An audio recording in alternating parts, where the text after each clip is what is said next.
மாநில பொறுப்பாளர்கள்லேருந்து பல பேர் வந்து விமர்சிக்கிறது வந்து கூட்டணிக்குள்ளே குழப்பம் அப்படின்ற மாதிரி பொது வெளியில் விமர்சிக்கப்படுது. இது குறித்து இல்லை, இது பாஜகவின்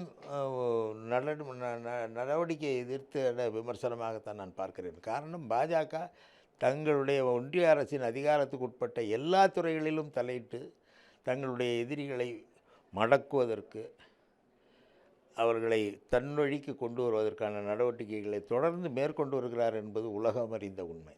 அந்த வகையிலே காங்கிரஸ் இப்பொழுது விஜய்க்கு ஆதரவாக என்று சொல்வதை விட பாஜக விஜயை தங்கள் பக்கம் இழுப்பதற்காக ஒரு நடவடிக்கையை மேற்கொள்கிறது. அதை ஒன்றிய தணிக்கை குழுவின் மூலமாக அதை செய்கிறது என்ற அந்த குற்றச்சாட்டின் அடிப்படையிலே தான் விமர்சிப்பதாக நான் பார்க்கிறேன். அதற்கும் கூட்டணிக்கும் தொடர்பு கிடையாது.